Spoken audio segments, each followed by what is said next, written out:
Okay. All right. Now, as Kenyas Boston said, I'm Professor Damon Fordham. I've been teaching at this institution for the last 4 years.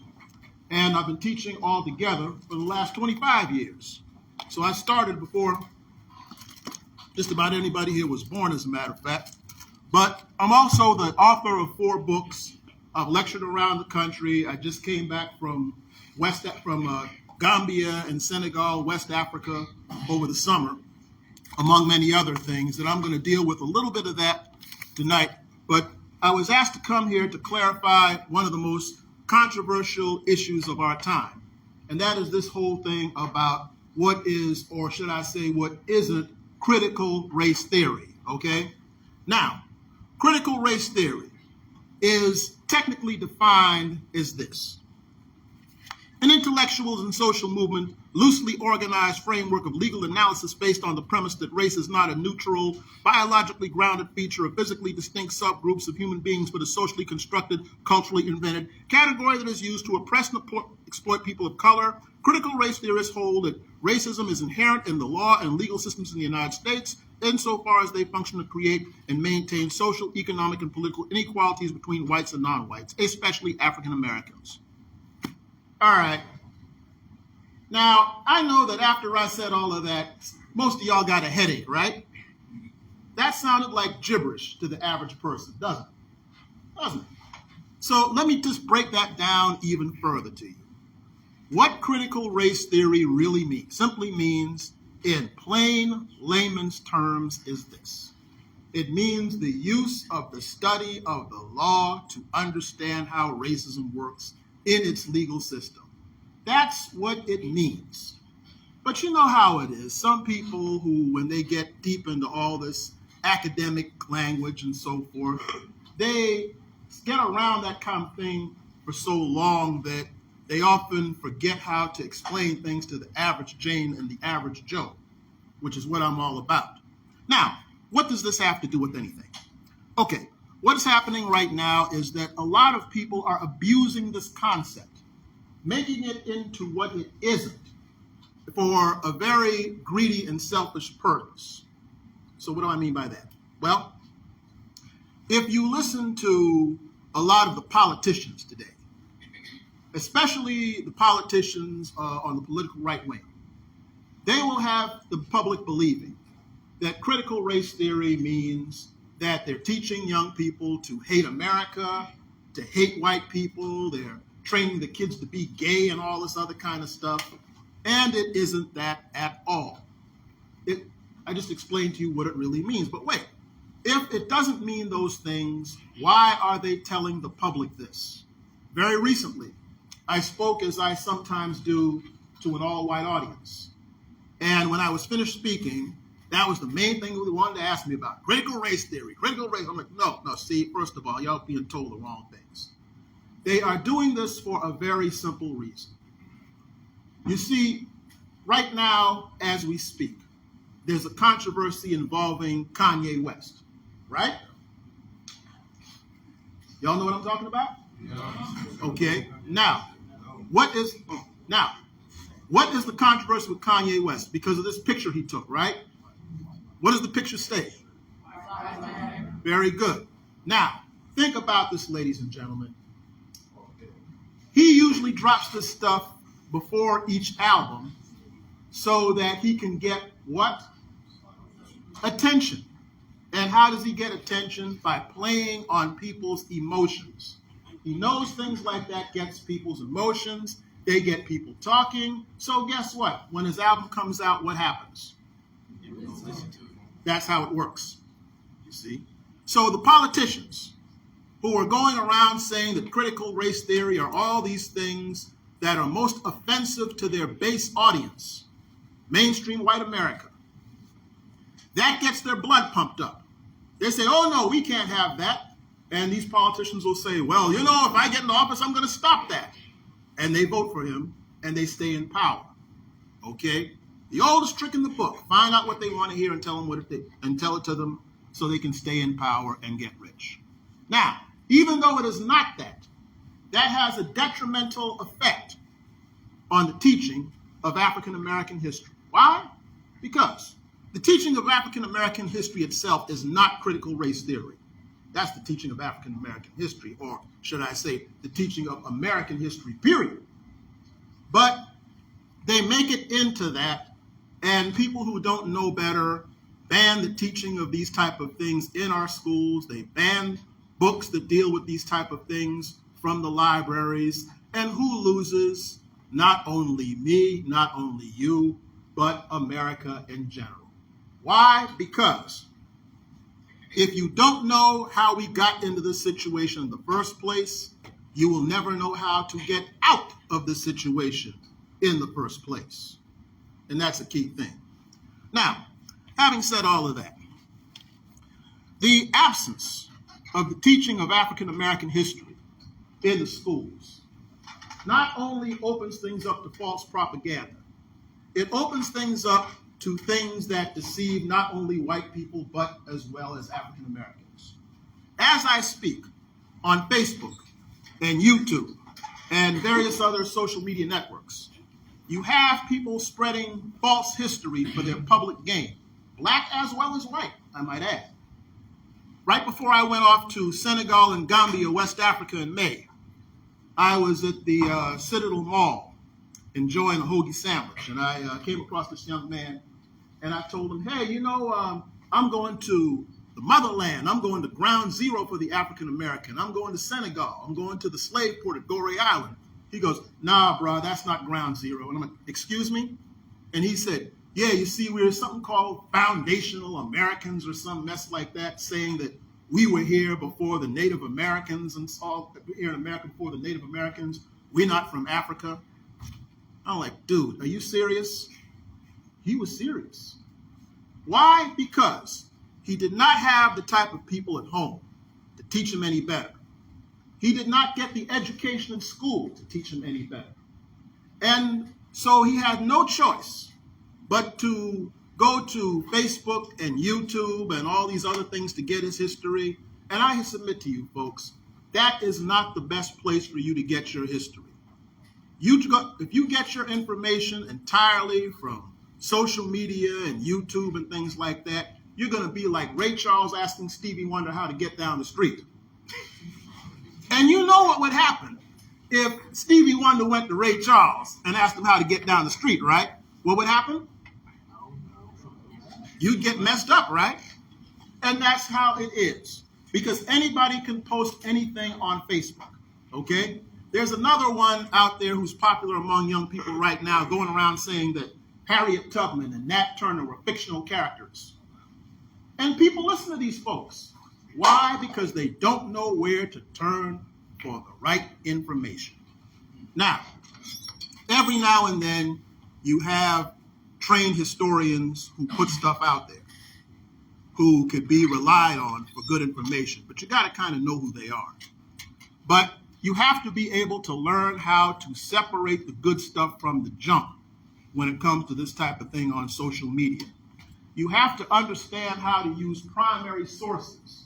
In other words, find out where did this person get this information.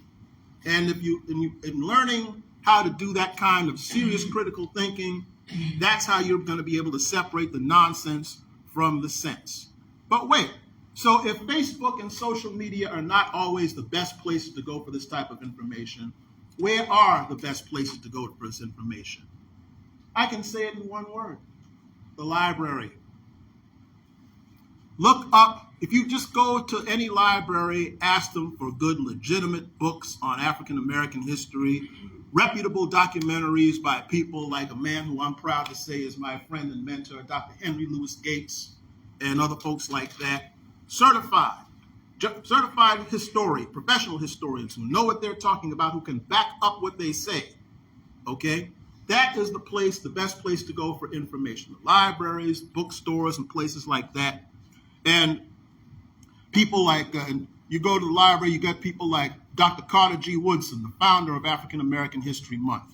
You get Dr. John Hope Franklin, a great scholar who actually lectured here back in 2003. You also have other people like Bell Hooks and folks like that, great scholars who really know their stuff.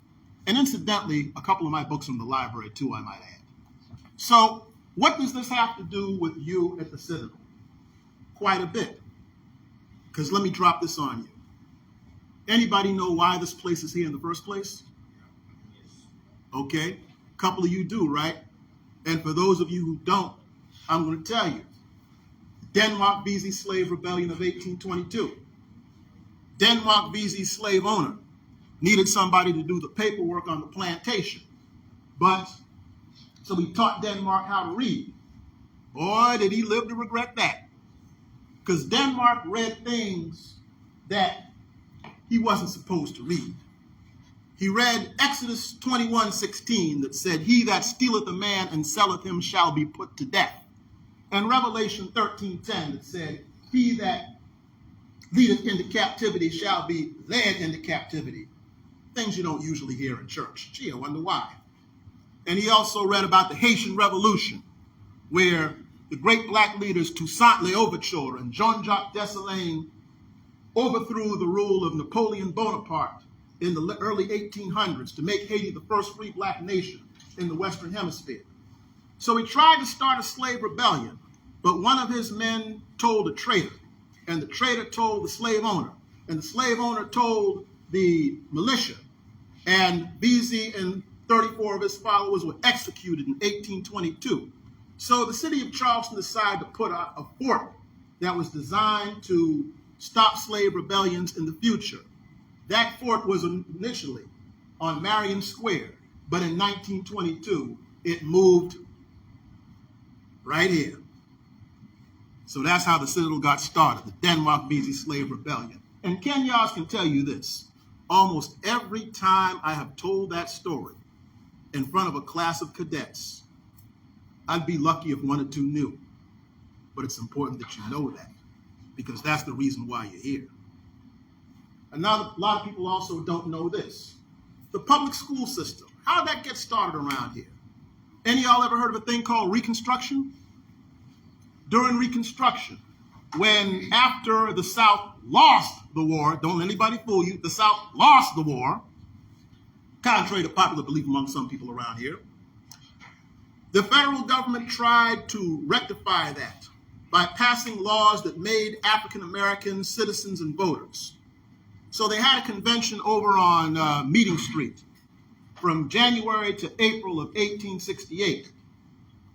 And there were 76 blacks and 48 whites who tried to turn South Carolina into democracy.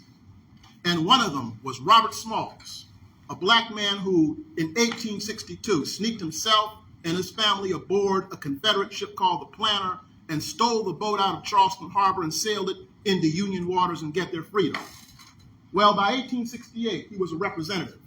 And he got up at that conference and said, on January the 23rd, 1868, resolved, all children in South Carolina between the ages of 7 and 14 must attend public school at least 6 months a year under penalty of noncompliance. That, ladies and gentlemen, was the law that started the public school system of South Carolina. Oh, and if you want proof of that, go over to the South Carolina room at the Charleston County Library.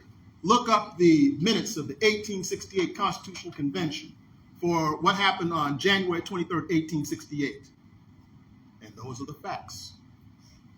So, what can you do about the fact that things like this are not taught in school? Here's what you do. You know, I worked for a number of years at the Jewish Community Center. And one of the things they do is that they understand that their children are not going to learn about Moses and the Torah and bar mitzvahs and bat mitzvahs and Yom Kippur and other such things in the school system. So they use their community centers, their Sabbath schools, their temples and all that to teach the children about their heritage. I told you I was in Africa a little while ago, right? While I was in Gambia, West Africa, we were in a village with the Mandinka people. And they had these ceremonies where, and those of you who are in this room who are originally from Africa know exactly what I'm talking about. They had these ceremonies where they trained the children into their roles as men and women. and teach them about their culture and so forth. They don't get that in the school, but the Mandinka people took it upon themselves to teach these children this, so that the children know. So here in America, if they do not have these things in the schools, here's what you do. You still have the libraries, but wait, what if they don't have it in the libraries? There are bookstores. You can order books online, okay? Order the books, and you go to the places that we do have control of. Meetings like this, community centers, churches, recreation centers, places like that. Take that stuff over there and you use that to teach the young children these things. You plant those seeds, and over the years, you cultivate those seeds so that when they grow up, they'll know this stuff, they'll know who they are, they'll understand their position in this world, and they'll be all right. I've been at it for 25 years, and a lot of the young people who are in Charleston do great things. I mean, I can't take the whole credit for it, but I mentored quite a few of them. And when I was mentored at the University of South Carolina and taught African American history by a great man named Dean Willie Harford, he told me this. He said, the best thing that you can do to repay me is to take a young person who was as confused as you were, and you help that young person find their way the same way I helped you find their way. And then when they get older, you teach them to take another young person when they get older and teach them and help them, guide them along the way. And it goes on and on and on, so that chain of wisdom continues and you grow up with a strong community. So this is how you do it. Just like how in Russia and Ukraine right now, they're using the tactics of guerrilla warfare to fight the Russians because they can't have the conventional army large enough to do that. You do what I call guerrilla teaching. And you take that teaching out there to the young people where they can, and you pass this stuff down to them that keeps going and going, and that way you teach strength so that they can have strong communities and a strong future. As Martin Luther King put it in his last great book, Where Do We Go From Here? And oh, by the way, people often say we no longer have good leaders like Martin Luther King. There's something you can do about that, you know. You know what every great leader has in common? They all left behind instructions, whether they are books, whether they are videos that you can watch on YouTube. They left their teachings behind. So you take what they had, you study those things, and you take what they had to say, and you incorporate that into your own life and update it for other people. And guess what? The wisdom and leadership they taught will continue if you do it like that. But Dr. King put it to you like this. He said, when evil men plot, good men must plan. And that's how you got to deal with that situation. And one more thing I have to say before I stop this and do a Q&A, all right? And that's this. Many of you have been told your entire lives that our organizations don't work, that our businesses are terrible, that black people can't unite to save their lives, right? Many of you have been told that all your life, right? And the problem with that, as Malcolm X said in one of his final speeches, Detroit, Michigan, Valentine's Day, 1965, is that people get that into their thinking. And when it comes time for them to run businesses and unite and do constructive things, they don't believe that they can, and they fail. But ladies and gentlemen, let me say this to that idea, okay? Now, would you agree with me if I were to say that war was the highest level of disunity? Would you agree with me? That's the most disunited thing you can have is war, right? Okay, that's the ultimate. Now think about this. They say that African Americans are disunited. Everybody's got their act together but us, right? A lot of people believe that, right? Think about this, ladies and gentlemen. World War I, World War II, Korean War, Vietnam War, Afghanistan, Iraq, what's happening in Ukraine, highest levels of disunity. Let me ask you this, ladies and gentlemen. If we're so disunited than anybody else in the world, did black people start any of that? Damn.